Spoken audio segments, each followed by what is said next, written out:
It's beer o'clock on Real Craft Beer. We got the big man. The big man's back.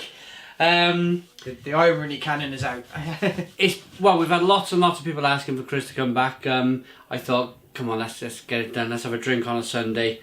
And well, we got something special to come back to. So it's Grand Cru Bruocsella Lambic from 2012, bottled in August 2015. by Cantillon. Yeah, so we've got 20 years to drink this. So Yeah. we're less than half a year in. Let's try it young, I think. Let's try it young. I picked this up at the brewery, lugged it back on the Eurostar. So I'm going to do the easy bit. I always do the easy bit. Get this. There we go, there's the cap. And I'll leave Chris do the You want to get this one up on the unit? the exploding part. So let's have a look at the inside of the cap while Chris is pouring. It's got a little bit of something going on there. There's the cap itself. Here we go then. Oh, it's not so bad at all. No to do at all, actually. Very little movement. So this is a Lambic. It's a sour. Yeah. Wow. Good colour on him. So it's described as a cereal wine. Here's one glass.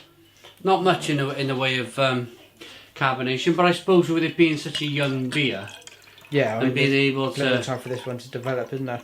yeah. Let me have that glass. Got a chip in it. Little chip in that glass. There we go. So, not much head retention, not much head in the beer at all. But again, that's absolutely fine. Yeah. I don't think it's meant to be anything other than Cantillon. It's meant to be just something different from.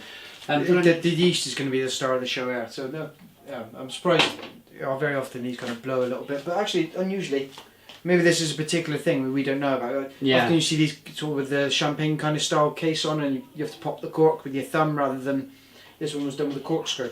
Yeah, yeah. So I don't know if there's something different with this one particularly we should know about. If you know, comments down there, let us know. Yeah, it smells good though. Smells good. Get my nose in. Okay, aroma.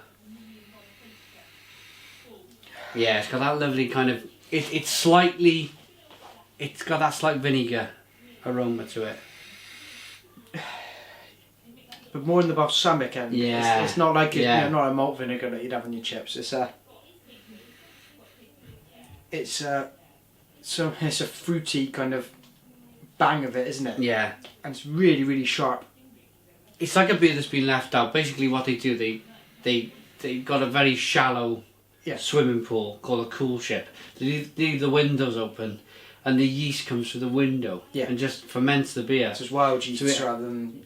So it has gone off at one stage in its life. So like we make a beer, we bang a bit of yeast into the thing, close it all off, stop the oxygen getting in and all that stuff. This is all left in open plan things. And there's some British beers that are made that way, but not probably left a bit more a bit less kind of wild, I suppose. Sammy Smith's do the kind of the open top brews. So let's dive in. I'll tell you a little bit more about the history of the Lambic later on, but let's dive in.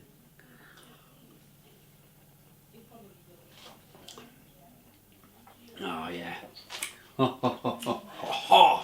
It's lovely, isn't it? It's beautiful. Cereal wine, are they calling it? So what we're looking at? We're looking at 5%. It's full on, isn't it? It's but in your face. Yeah. This is like. It's just ripping my face to bits. Yeah, this it's is sour, completely sour. But I'm struggling to identify. There's almost like a grapiness to it, isn't there? Yeah, yeah. Like somebody's slap you in the face with like a bottle of Blue Nun or something. There's no sweetness in there, and yet you've almost got that kind of weird green grapes rather than red grapes. It's tart, but then uber tart, not quite as far as a cherry. It's beautiful. I'm trying to pin it down. Yeah, it's absolutely. Yeah, I'm not getting across that this is actually brilliant.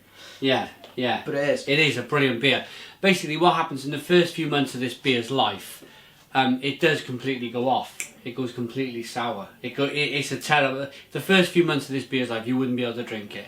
What they do with Cantillon brilliantly is that they age it for 3 years. So all of them off flavours change into something else. Yeah. I mean, you're probably watching as brewers. You probably know a little bit more about this than us. But basically, that the really bad off flavors die down, and then more of the yeast does its work, and the esters does its work, and it's just a really good beer. And believe it or not, there's a reason why, and I only found this out in Belgium last month, and I wanted to share this kind of surprise with Chris. The reason why beers like London Pride or like Brains, they only started up in 1879, is because this lambic style, which is typical in Belgium, was typical in London before. London and the UK. So everybody in the UK were brewing lambics, and it was the Belgians who come over to the country. Farmhouse beers. Yeah. It was the Belgians who come over to the UK, took the style back home, and brewed it and carried on brewing it, while we went over to more tame yeasts, I suppose. The traditional styles that we have now, but. Going back 200-300 years ago, everybody would have drunk this style throughout Europe. Well, that makes perfect sense, because if you're looking at the idea of a farmhouse beer, every farm would have brewed its own beer.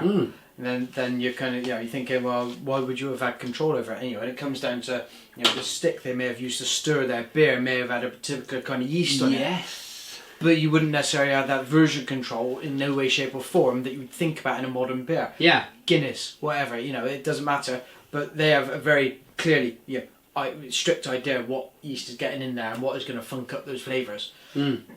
Farmhouse, they're looking at making a beer that's going to refresh a labourer, refresh a working man, and get them going for the rest of the day. And maybe just give your working staff, when they're on the weekend, have access to the beer boys that I've made in the barn. It's brilliant. Help yourself. It's brilliant.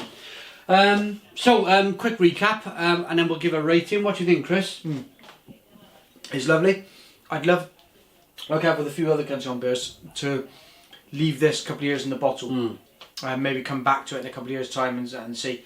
What's the one? I can't think of the one we've had. It's we picked it up in Cardiff at Ali's place. Something goose. The goose one. Yeah, that's been about 4 or 5 years old. Boon goose. Yeah, goose boon. Yeah. Cheese boon, whatever. I don't know how you say it. But that's been absolutely amazing for being left in the bottle that little bit longer. And I think possibly this could do with that little bit longer. Yes. Just to develop that character a little bit more. Do you know what we'll do? We'll promise you on the channel. We got another bottle of Cantillon Iris. We'll leave that bottle of Cantillon Iris and we'll review it together in a few years' time. I think that's what we'll do. We'll leave that there to age a few years and see the difference in flavour. Perhaps we'll watch this video back as a quick recap as to what we were drinking at the time. But we'll leave that one at the. But in terms of the what this is missing possibly is a little bit of action. Carbonation, maybe. A little bit of action on the carbonation. Maybe it could give a little bit more on that. Yeah.